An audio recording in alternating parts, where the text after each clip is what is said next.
देवी माता को प्रणाम करता हूं। आज नवरात्र में मुझे माता जगदम्बा के मंदिर में उनका आशीर्वाद प्राप्त करने का सौभाग्य मिला है।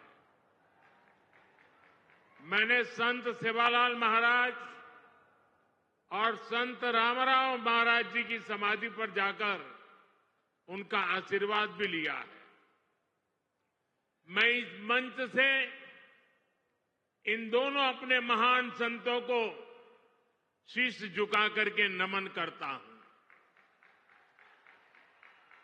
आज महान योद्धा और गोंडवाना रानी दुर्गावती जी की जन्म जयंती भी है।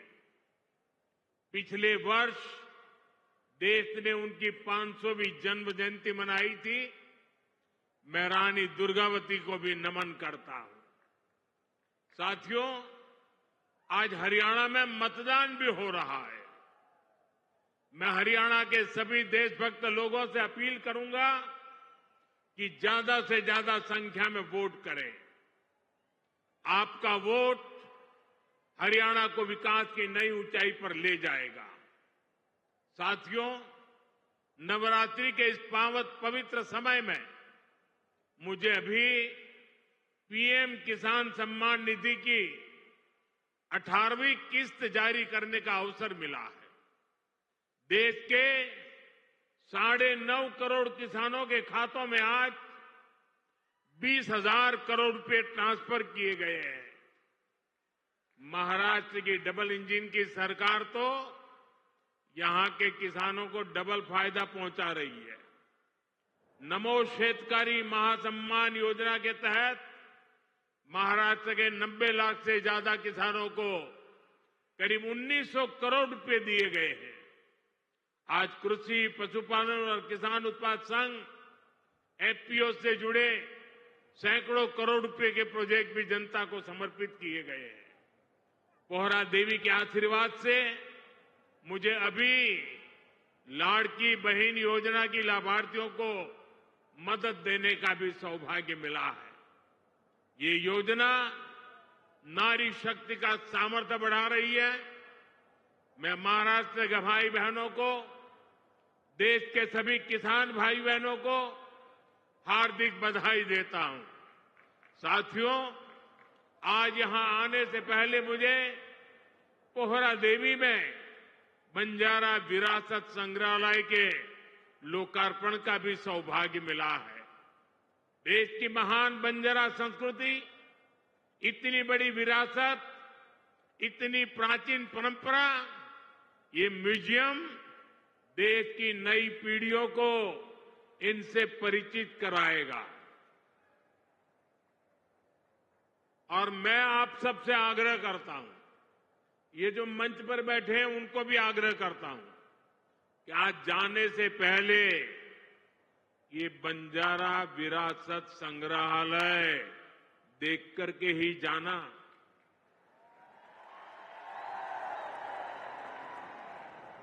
मैं देवेंद्र जी को बधाई देता हूं। इन्होंने पहली सरकार के समय जो संकल्पना की और इसने उत्तम तरीके से आज मैंने इसको बना हुआ देखा, मन को बहुत ही संतोष हुआ, आनंद हुआ। और मैं तो आपसे आग्रह करूंगा, आप तो देखें, आपके पूरे परिवार को बाद में समय निकाल करके इसे देखने के लिए जरूर भेजें। मैं अभी पोहरा देवी में बंजारा समुदाय के भी कुछ महानुभावों से मिलकर के आया। इस म्यूजियम के जरिए उनकी विरासत को जो पहचान मिली है, उसका संतोष और गर्व का भाव उनके चेहरों पर था। मैं आप सभी को बंजारा विरासत म्यूजियम की बधाई देता हूं। साथियों, जिसको किसी ने नहीं पूछा, उसको मोदी पूजता है। हमारे बंजारा समाज ने भारत के सामाजिक जीवन में भारत की निर्माण यात्रा में बहुत बड़ी भूमिका निभाई है। कला, संस्कृति, आध्यात्म, राष्ट्र रक्षा, व्यापार, हर क्षेत्र में इस समाज के महापुरुषों ने, महान विभूतियों ने देश के लिए क्या कुछ नहीं किया। राजा लखी शाह बंजारा, उन्होंने विदेशी शासकों के कितने अत्याचार सहे, उन्होंने समाज की सेवा में अपना जीवन समर्पित कर दिया।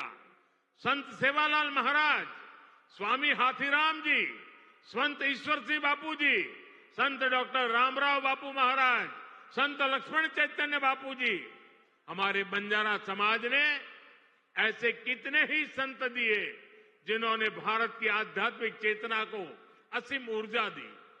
पीढ़ी दर पीढ़ी, सैकड़ों हजारों वर्ष से समुदाय भारत की संस्कृति और परंपराओं को सहेजता और संवारता आया है।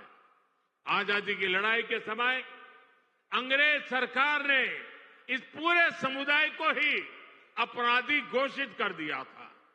लेकिन भाइयों बहनों, आजादी के बाद ये देश की जिम्मेदारी थी कि बंजारा समाज की चिंता करे, उन्हें सही सम्मान दे। और उस समय कांग्रेस की सरकारों ने क्या किया? कांग्रेस की नीतियों ने इस समाज को मुख्य धारा से काट कर रखा। आजादी के बाद कांग्रेस पार्टी पर जिस परिवार ने कब्जा किया, उसकी सोच शुरू से ही विदेशी रही है। अंग्रेजी हुकूमत की तरह ही ये कांग्रेसी परिवार भी दलित, पिछड़ा, आदिवासियों को अपने बराबर नहीं मानते। इन्हें लगता है भारत पर एक परिवार की ही हुकूमत रहनी चाहिए, क्योंकि अंग्रेज उन्हें ये हक देकर गए थे। इसलिए उन लोगों ने बंजारा समाज के प्रति हमेशा अपमानजनक रवैया बनाए रखा। साथियों, एनडीए की केंद्र सरकार ने ही गुमंतु, अर्धगुमंतु समुदाय के लिए कल्याण बोर्ड का गठन भी किया है। इस समाज के सांस्कृतिक पहचान को सही सम्मान मिले, इस दिशा में भी बीजेपी सरकार और एनडीए सरकारें लगातार काम कर रही है। विकास की गति तेज करने के लिए यहां राज्य सरकार ने संत सेवालाल महाराज बंजारा तांडा समृद्धि अभियान भी चलाया है। साथियों, हमारे इन प्रयासों के बीच आपको ये भी याद रखना है